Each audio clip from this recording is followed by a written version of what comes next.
오늘 성경 말씀은 야고보 4장 13절에서 17절입니다. 신약 성경 375페이지 제가 봉독하겠습니다. 야고보 4장 13절입니다. 들으라, 너희 중에 말하기를 오늘이나 내일이나 우리가 아무 도시에 가서 거기서 1년을 유하며 장사하여 일을 벌이라 하는 자들아, 내일 일을 너희가 알지 못하는도다.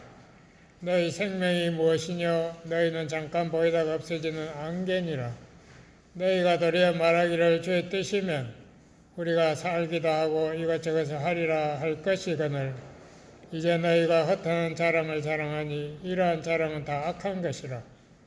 이러므로 사람이 선을 행할 줄 알고도 행치 아니하면 죄니라. 아멘. 오늘은 하나님의 뜻이란 제목으로 말씀을 전하겠습니다.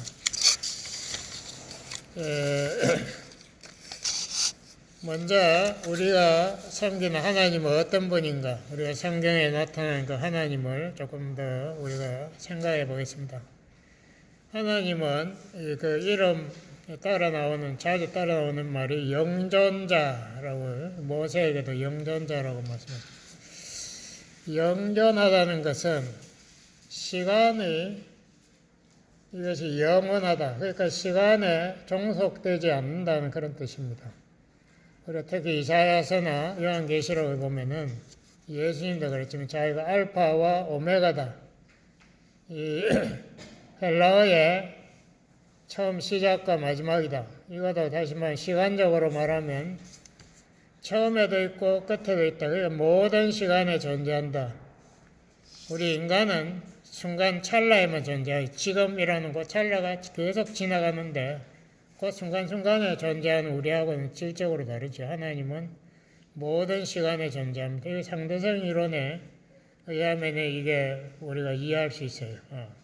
우리 하나님이, 그러니까 북극성하고 여기하고 시간이 다릅니다. 그런데 하나님께서 그 모든 시간에 존재해야지만은 북극성도 관리하고 지구도 관리할 수 있어요. 그런 거는 여러 알 필요 없고.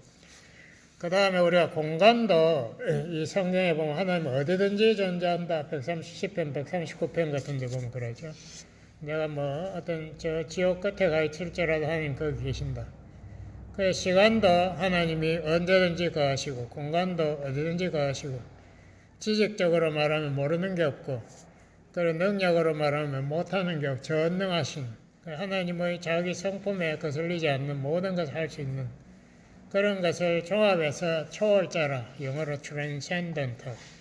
우리 인간은 초월커녕 우리는 유한하기 짝이 없지만 시간에도 우리는 꼼짝 못하죠. 시간이 매 순간 지나가고 있는데 눈에 보이지도 않아요. 공간은 보이는데 시간은 보이지도 않아요. 이게 어제하고 오늘하고 다르다는 게 우리가 자고 나서 해가 새로 떴다는 걸로 알지 시간이 보여서 아는 건 아닙니다. 우리는 시간에 꼼짝 못해요. 우리가 1초 앞을 내다볼 능력이 없습니다. 여기도 그랬죠. 야고보서 미래를 알지 못한다. 알지 못하죠. 내일 지진이 올지 어떨지 아무도 몰라요. 지금 올해가 이 일본 그 뉴스에 보니까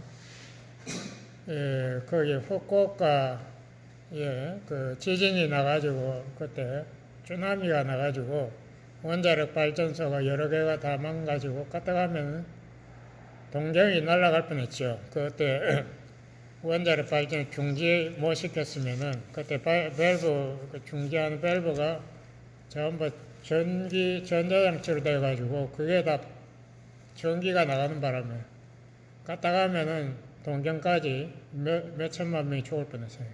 근데 사람들이 결사대가 들어가가지고 그걸 틀어가지고 막았는데요. 어쨌든 간에 그게 지금 10년 기념, 10년 그 애니버서리라고 그 일본에서 뉴스를 하더라고요. 참 시간이라는 게 무슨, 그걸 누가 알았겠어요? 일본에서 그런 문제가 생길지. 우리가 작년에 코로나 바이러스가 올지 우리가 어떻게 알았어요? 아무도 몰랐죠. 중국에서 그런 바이러스가 발병할 줄 아무도 몰랐어요. 우리 인간은 시간에 꼼짝 못합니다. 디즈니랜드 가시면은 여러분이 그런 타보셨는지 모노레일이라고 그 기차같이 생긴 전차같이 생긴데 그 철로가 하나밖에 없어요. 거기 한 방향으로만 계속 가면서 도는 거예요. 그 우리가 기차 그거 모노레일 같이 시간도 이거 우리가 과거로 돌아갈 수 있습니까? 꼼짝없이 지금 우리 그 시간 흘러가는데 꼼짝 못하고 인간의 유한성을 가장 잘 보여준 시간인데 우리 앞을 내다볼 수도 없고 보이지도 않고 우리에겐 선택권이 없이 시간 가는 대로 따라가는 거예요. 우리 숙명이라는 말이 있죠. 우리 인간은 꼼짝 못하면 내일 야고보서 보니까 안개라 너희들 안개 아침에 햇볕이 쫙 나오면 싹 사라지는 순간적인 안개다. 그 이야기 책에 보니까 이런 게 있더라고요. 하루살이들이 하루 신나게 같이 모여서 놀다가 헤어지면서 인사를 내일 또 보자 그랬더니 한 하루살이가 내일이 뭔데 이러는 하루살이 내일이 없지 않습니까? 오늘 삶은 끝이 그게 인간이다. 그게 우리다. 이걸 깨달아야 됩니다. 이 시편 90편 12절에도 보면은 나이를 헤아리는 지혜를 주셔서 나이를 왜 헤아립니까? 앞으로 몇 년 남았는가 헤아려 보라 이 말이에요. 지난 여기 대부분의 사람들이 이미 벌써 앞으로 사는 것보다 이미 지금까지 사는 횟수가 훨씬 많은 분들이 대부분이에요. 예? 우리 어린아이들 빼고는 다 우리가 유한성을 깨달으라 이 말이에요. 이 인간이 영원히 못 산다. 젊은 애들 보면 절대 지가 안 죽는다고 생각한다고. 어림도 없는 소리. 여기 근데 나온 장사꾼들이 허탄한 계획을 해가지고 허탄한 자랑을 하고 있어요. 이 자랑의 근본이 뭐 첫째 자기 능력을 믿어요. 내가 투자하면 돈 번다. 그래서 내 자기가 내년에 어떤 도시에 가서 큰 돈을 벌 거다. 그게 웃기는 이야기죠.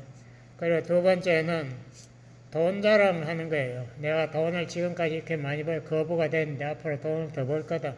제가 전에 한국에 가니까 뭐 옛날에 고등학교 동기 이런 애들이 와가지고 지 돈 벌었는 거 자랑하고 싶어 못 견디더라고요. 막 지가 돈을 어떻게 해서 벌었다고 뭐 지 와이프도 무슨 뭐 돈을 어떻게 벌었는데 뭐 그 이야기 하고 싶어 죽으려고 그래. 그게 돈이 우상인데 그거 지금 우상지가 생기면서 자랑하고 있는 거. 예, 그 누가복음 12장에 보면 그랬어요. 그 부자가 농사를 크게 해가지고 수확을 너무 많이 하니까 곡식을 넣을 때가 창고를 허물고 새로 지었다. 그래서 막 신나가지고 잔치를 벌리는데 하나님이 그의 생명을 그 밤에 데리고 갔다. 뭐 그런 이야기가 있죠. 쉽게 오면 쉽게 간다 이거죠. 우리가 뭐 돈에 의지할 때는 그 사람의 인생이 어리석은 거예요. 그리고 이 사람은 이 장사꾼은 자기밖에 몰라요. 그렇기 때문에 허탄한 자랑이죠. 자기 이기주의, 자기 우상을 섬기는 그런 사람. 하나님 나라에 투자는 하나도 안 하고 자기 뜻대로 살겠다. 누가복음 12장에 보면은 구제를 해야 하늘나라에 투자가 된다. 그런 말씀이 예수님 하셨습니다. 자기가 영원히 안 죽는 것처럼 자기밖에 모르는 이런 사람 어리석다. 그런데 야고보서는 우리에게 주님의 뜻을 먼저 살피라고 15절에서 말씀하고 있습니다. 우리 주님은 어떤 분인가? 영어로는 Sovereign Lord로 절대 주권자다. 우리 하나님은 그 뜻을 정하시면 아무도 어떻게 할 수 없는 주, 왕중 왕이다. 예? 만군의 주다. 만군의 주라 영어로는 Lord of Hosts. Hosts라는 게 뭔가 하면요. 하늘의 별들, 천군 천사들, 세상의 군관, 군대들 이거 전부 다 합친 거예요. 그 모든 것의 주다. 우리 하나님이 절대 주권자다. 왕중왕이다. 예? 그 시편 33편 11절에 보면 일어나죠.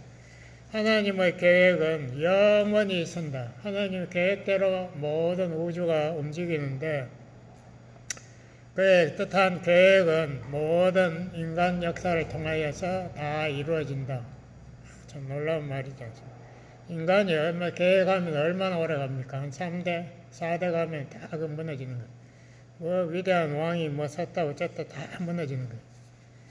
그 잠언 16장 1절에 보면 이래서 썼어요. 마음의 경영은 사람에게 있어도 그러니까 자기 계획은 사람이 다 한다. 계획은 하죠. 하루 계획도 하고 1년 계획도 하고 10년 계획도 하는데 뭐 어떤 사람은 몇 세대 계획도 하고 뭐 이렇게 하는데 그게 응답은 하나님께로서 나누니라. 하나님이 응답을 할지 안 할지 결정한다. 지가 아무리 생각해도 소용없다. 장사꾼이 아무리 계획한다고 해서 되는가? 4.19 폭동나니까 폭삭 다 불타버리죠. 인간이라는 것이 그런 겁니다. 인간은 유한하다 이 말입니다. 인간은 하나님의 뜻 앞에서는 꼼짝 못한다. 시간 앞에서는 꼼짝 못한다. 우리 하나님의 뜻에 그럼 뭔가 하나님의 뜻은 두 가지가 있습니다. 하나는 영구불변한 하나님의 뜻, 이거 반드시 이루어지는 하나님의 뜻이 있어요. 뭐 예를 들면은 하나님의 아들 예수님을 구세주로 믿어야 구원받는다. 이거 하나님의 뜻이거든요. 예외가 없어요. 그렇기 때문에 믿지 않았는데도 뭐 구원받을 길이 있다. 이거 엉터리예요. 성경이 말하고 있지 않는 그런 말을 하면 안 되죠. 하나님 뜻은 결정되어 있습니다. 제가 물리학을 공부했지 않습니까? 보면서 개념을 지금 이 방에만 해도 이 원자들이 수조 개가 있어요. 그 원자들 하나하나가 이 하나님이 정하신 그 물리법칙에 예외 없이 다 움직이더라고요. 뭐 일체 예외라는 게 없더라고요. 물리 제가 이 공부를 해보니까 너무 놀라운데 왜 인간들은 예외가 있나 이걸 제가 여러 번 생각해 봤어요. 이 물질들은 제가 보니까 로봇이에요. 하나님이 지시한 대로 예외 없이 100% 그대로 해요. 그대로. 항상 물리 방정식 풀면 그 답은 실험으로 증명돼 버려요. 그대로거든요. 시킨 대로만 하는데 이 사람에게 주신 명령은 달라요. 처음에 아담과 하와에게 하는 명령하지 않습니까? 그 선악과 너 절대 따먹지 마라. 따먹으면 반드시 죽는다. 이거는 따먹지 않아야 되지만 네가 따먹을 수도 있으니까 조심하라는 말이지 않습니까? 이건 하나님께서 절대 안 된다가 아니에요. 너 따먹으면 안 되는데 반드시 죽는다. 그러니까 아담과 하와가 사탄의 유혹을 받아가지고 하나님처럼 되려고 따먹었거든요. 못 따먹게 하나님이 할 수 있죠. 뭐 선악과 나무를 저 하늘 꼭대기에 올려버리든지 아담과 하와의 눈을 확 빼버리든지 하여튼 뭐 하나님께서 방법이 없어서 못하겠어요. 그렇지만 하나님의 뜻을 인간이 따먹지 않기를 원하시지만은 인간이 따먹을 수 있게 그 자유의지를 한 목사님 잘 말한 자유의지를 인간에 준 거예요. 그래서 인간이 그걸 따먹을 때 그 결과에 대해서는 반드시 책임을 져라. 이 자유의지에 반드시 따라오는 것이 책임이 따라온다. 우리 하나님의 뜻은 이 두 가지가 있다는 것을 우리가 깨달아야 성경을 이해를 할 수 있습니다. 하나님의 뜻이 절대적이고 영원토록 다 이룰 불변인데 뭐 인간은 그러면 왜 하나님 뜻을 순종 못하고 뭐 항상 기뻐하고 쉬지 말고 기도하고 모든 것에 감사하라 했는데 그렇게 하는 인간이 세상에 하나라도 있습니까? 없어요. 뭐 못하지 뭐 하고 싶어도 못하지. 인간이 유한하니까 인간이라는 것이 하나님하고 차원적으로 절대자하고 너무 차이가 나요. 우리는 죄인이니까 안 되지.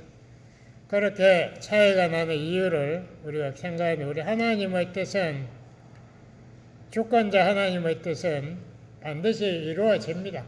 인간이 죄악을 범하고 불순종하고 어쩌고 저쩌고 해도 결국은 벌써부터 하나님께서 인간 죄짓게 벌써 다 허락해 놓고 또 자기의 아들을 구세주로 보내는 계획도 다 해놔 놓고 그 다음에 인간이 그 하나님의 아들 예수님을 앞에서 죄인으로 고백하고 구세주로 신앙 고백하면 구원하도록까지 해가지고 그 하나님의 자녀들로 만들어 놓고 그들이 올 선당까지 다 준비해 놨죠. 하나님의 계획은 반드시 이루어진다. 인간이 중간에서 죄를 짓고 어떻게 뭐 춤을 추고 발광을 해도 그것은 다 관계없어요. 하나님 뜻은 궁극적으로는 반드시 이루어진다. 그래서 우리가 주기도문 끝에 보면 이런 말이 있죠. 대개 나라와 그 말은 나라의 왕은 하나님이다 이 말입니다. 그리고 권세 다시 말하면 하나님은 최고의 권세 전능자이시다 이 말이고 그리고 영광은 하나님의 영광, 그 최고의 영광은 오직 하나님의 것이다. 이걸 고백하는 겁니다. 그 굉장히 영광이라는 말 굉장히 중요한데요. 히브리 말로는 카봇, 헬라 말로는 독사라고 하는데, 카봇이라는 말은 찬란한 모습을 카봇이라. 대표적인 게 예수님이 변화산상에서 순식간에 제 아들 앞에 변하지 않았습니까? 그때 거기 기록해 놓은 거 보니까 그 얼굴이 해같이 빛나더라. 이거 인간으로 상상할 수 없는 거지요. 그게 하나님의 영광이다 이거예요.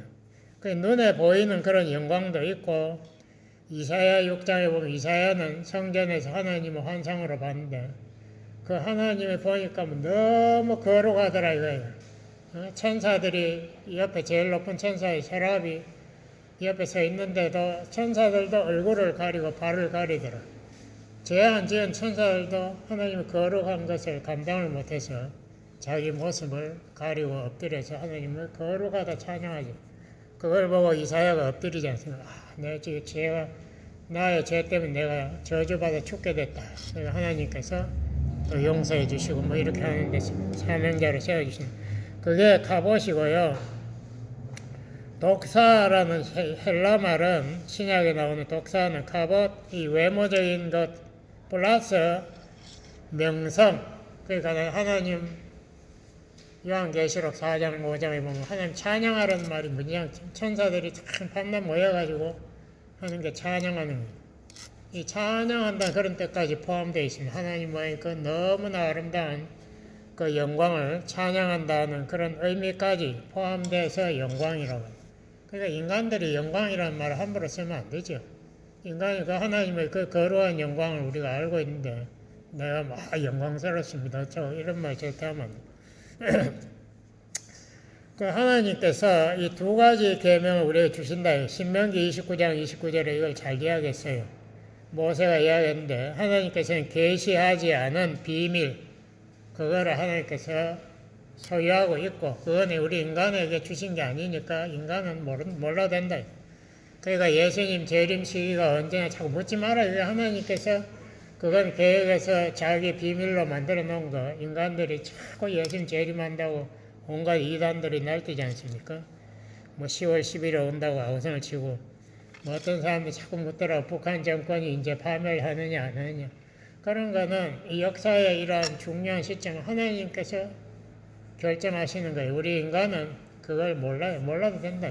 하나님께서 가장 최선의 때에 행하시는 거예요. 그게 있고 또 신명기 29장 29절에 보면 계시된 말씀은 우리로 하여금 지키게 우리에게 주셨다. 그래서 성경에 우리에게 명령하는 이 말씀은 우리가 다 지켜야 할 의무가 있고 우리를 위해서 주신 거니까 거기에 신경 써라. 딴 거는 신경 쓰지 말고 하나님께 맡기고 우리에게 주신 것을 우리가 최선을 다해서 순종하라. 예, 우리가 그렇게 우리에게 주신 그 하나님의 그 선택과 함께 주신 이 명령에 우리가 최선을 다해서 순종하고 그 결과에 책임을 져라. 그래서 우리 인간은 로봇가 아닙니다. 로봇의 특징은 이게 성장하지 못해요. 이게 자기가 자발적으로 선택하고 순종하지 않고 기계라는 것은 항상 똑같이 움직입니다. 예외가 없이. 그런 그 신앙 성장이라는 게 있었죠. 우리 인간도 로봇가 매일 옆에서 당신 아름다워요, 뭐 당신을 찬양해요. 암만 해봐야 그 듣기 싫잖아요. 우리가 자꾸 들으면. 로봇한테 찬양, 하나님이 그거 듣기를 원하시겠어요? 우리 하나님도 그런 거 원치 않아요. 우리 하나님께서는 그렇기 때문에 인간에게 자유의지를 주시고 스스로 자발적으로 우리가 하나님을 찬양하도록 그렇게 만들어 놓은 겁니다. 그럼 우리가 하나님의 뜻을 이 세상에서 살 동안에 수천억 번 우리가 결단을 내려야 돼요. 오늘도 결정을 많이 해야 되잖아요. 이거 할까 말까, 이거 할까 저거 할까. 이 하나님의 뜻을 어떻게 분별할 수 있을까? 시편 37편 4절에서 9절 제가 잠깐 봉독하겠습니다. 하나님께서 우리를 인도하시겠다라고 여기에다가 약속을 해놨거든요. 그래서 우리가 하나님 의지하면 하나님 뜻을 알 수 있어요. 시편 37편 제가 4절부터 잠깐 봉독하겠습니다. 여호와를 기뻐하라. 저가 내 마음의 소원을 이루어 주시리로다. 너의 길을 여호와께 맡기라. 저를 의지하면 저가 이루시고 내 의를 빛같이 나타내시며 내 공의를 정오의 빛같이 하시리로다. 여호와 앞에 잠잠하고 참고 기다리라. 참다는 게 굉장히 중요해요. 우리 하나님께서 하나님의 때에 이루시지 우리의 때에 이루지 않습니다. 자기 길이 형통하며 악한 꾀를 이루는 자를 인하여 불평하지 말지어다. 본을 거치고 노를 버리라. 불평하여 말라. 행하게 치우칠 뿐이라. 대저 행하가는 자는 끊어질 것이다. 여호와를 기대하는 자는 땅을 차지하리로다. 그래서 우리 하나님을 우리가 믿고 그의 인도를 받아야 되는데, 제가 생각하는 한 5, 6가지 이 질문을 하면 굉장히 도움이 돼요. 이거 하는 뜻인가. 첫 번째, 이 말이 성경에 있나? 성경에 없는 것은 저는 일단 받아들이지 않아요. 아무리 유명한 목사, 어떤 부흥사가 왔다 들어도 그게 성경에 있다는 것이 찾을 수 없는 말을 했으면 저는 일단 받아들이지 않습니다. 그러나 두 번째, 이 경우에 예수님은 어떻게 하실까? 예수님은 여기에 대해서 어떻게 대응하실까? 이걸 우리가 생각하면 많이 도움되고, 세 번째에 이 행동이 하나님을 기쁘시게 하실까? 이게 반드시 율법적으로 순종하는 거하고 기쁘시게 하는 거가 조금 달라요. 율법적으로 순종하는 건 기계적으로 순종하는 그게 바리새인들 하는 거고, 기쁘시게 한다는 것은 이것이 하나님 뜻인지 아닌지 이렇게 헷갈릴 때도 있다고요. 그럴 때도 이거를 적용하면 확실해져요. 아, 이거 내가 하나님께서 주일날 뭘 사 먹어라, 먹지 마라 했을까? 오늘 안식일 아닌데, 안식 토요일인데 오늘 사 먹자. 그렇게 생각할 수 있고, 혹은 이렇게 했을 때에 하나님께서 기뻐하실까? 내가 다른 성도들에게 혹시 시험이 된다면 내가 삼가해야 되겠다. 이렇게 생각하면 안 사 먹어요. 그래 것이 이를 하나님 기뻐하게 하는 이것이 더 좋은 행동의 이 크라이테리아가 됩니다. 네 번째로, 이 행동이 하나님을 사랑하고 이웃을 사랑하는데 도움이 될까? 그러니까 내 자신만을 생각하지 말고 하나님을 생각하고 하나님 나라와 이를 생각하고 또 이웃을 생각하면서 내가 이것을 생각하고 결정해야 되겠다. 다섯 번째, 이 행동이 나의 신앙 성장에 도움이 되는가? 이거 참 중요한 질문입니다. 내가 이렇게 했을 때에 장기적으로 나의 신앙의 성장에 도움이 될까? 아침에 성경 먼저 이런 거 저녁으로 아침에 바쁜데 저녁에 옮길까? 이거 생각할 수 있죠. 그런데 그렇게 하면 장기적으로 나의 신앙에 정말 도움이 될까? 이걸 생각해 보시고 결단해야 되죠. 그리고 여섯 번째로 또 중요한 이 결정이 내 마음에 이 결정을 했을 때에 내 마음에 하나님의 평안이 있는가? 이것은 아주 중요한 질문입니다.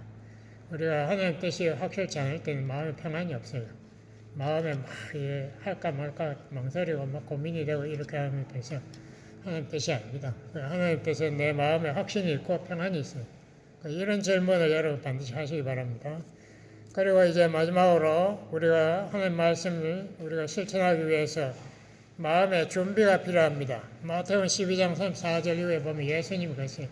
네 마음에 쓰레기를 넣으면 네 입에 쓰레기가 나오고 네 마음에 선한 것을 넣으면 네 말에 선한 말이 나온다. 제가 여러분 마치 컴퓨터에도 garbage in, garbage out, GIGO 심은 대로 열매가 맺는 겁니다. 그래서 우리가 로마 12장 2절에 보니까 이 세상을 따르지 말고 이 세상 사람들 보는 거 자꾸 좋아하지 말고 이 세상 사람들 하는 짓 따라하지 말고 세상의 가치관을 따르지 말고 그 말씀을 마음에 풍성하게 가져야 한다. 말씀을 받아야 마음이 새롭게 되고 변화되어서 하나님의 뜻을 알게 되고 나아가서는 하나님의 뜻을 삶에 실천하게 된다. 실천하려면요, 말씀 아는 것으로 안 돼요. 안다고 해서 되면 세상에 하나님 성자들이 스스로 가게 돼. 그게 아니고 말씀을 공부를 해가지고 묵상을 해야 됩니다. 말씀을 입에 자꾸 씹어야 돼요. 그 말씀의 맛을 내가 알아야 돼. 그것을 어떻게 내 삶에 실천해서 이 말씀이 참 진리이구나. 그것을 내 마음에 확신이 들어올 때까지 그 말씀을 자꾸 읽고 생각하고 질문하고 연구해서 나의 삶에 적용하고 기도해야 됩니다. 성령께서 가르쳐 주시다가 기도하면 성령께서 이런 데는 이렇게 해야 된다. 이거 잘못해서 이걸 깨닫게 해주시고 그 말씀을 통해서 우리를 하여금 삶을 바꾸게 도와주십니다. 그래서 말씀을 묵상하고 기도하고 이렇게 하면서 우리가 경건의 훈련을 쌓아서 우리가 믿음이 성숙해지는 겁니다. 마지막에 야고보 4장 17절에 보면은 선을 행할 줄 알고도 행치 아니함 이것이 죄라 이런 결론을 탁 내리는데요. 야고보가 계속 이야기하는 거죠. 네가 아무리 많이 알아도 소용없다. 그냥 성경 많이 안다는 사람도 너무 많아. 라디오 설교 매일 듣는 사람도 너무 많고. 근데 아는 거는 많은데 이 현대 그리스도인들, 현대인 신앙인들은 행하는 거는 최고라 안 해요. 그냥 머리만 크고 손발은 움직이지 않는다. 이게 목회자들도 그게 참 문제가, 저도 목회자이지만 문제가 심각해요. 이 말은 설교를 매주 하니까 말은 풍성하죠. 근데 그 사람이 삶에 정말 말씀대로 하는가. 제가 오늘도 야고보서 읽으면서 그냥 참 느꼈어요. 그 야고보 1장 27절에 보니까 그 말씀을 행하라고 그러면서 야고보가 그걸 탁 지적하더라고요. 네가 경건하냐? 그러면은 고아와 과부를 환난 중에 그 사람들 어려울 때에 네가 돌본 도와주는가? 그렇지 않으면 네 경건 다 쓰레기다. 버려라. 이런. 예? 제가 목회자들 너무 많지만 그 중에 고아를 돌본 사람 몇 명이나 돼요. 한국 고아 수출국인데 왜 안 돌봐? 실천을 안 하는 거예요. 그 말만 그냥 말만 평생 설교가 쏟아내 청사 이웃으로 쏟아내지만은 실천 안 할 때에 하나님께서 그거를 그 경건을 아예 하나님께 받아주지 않겠다는 거예요. 야고보가 말하는 게 정말 진리입니다. 우리도 선을 아는 것에 그치지 마시고 삶의 실천에서 우리가 경건한 삶을 사는 그런 실천하는 그리스도인들이 다 되시기를 바랍니다. 기도하시겠습니다. 아버지 하나님 감사합니다. 우리 야고보서 참 하나님의 뜻을 우리 삶에 실천하기 위해서 하나님의 말씀에 대한 단호한 결단과 지혜가 필요합니다. 세상적인 지혜가 아니고 우리가 하나님의 말씀을 나의 삶에 정말 목표로 삼고 믿음으로 그 말씀을 삶에 실천하여 달려가는 믿음의 경제자로 다 만들어 주시옵소서. 예수님 이름으로 기도드렸습니다. 아멘.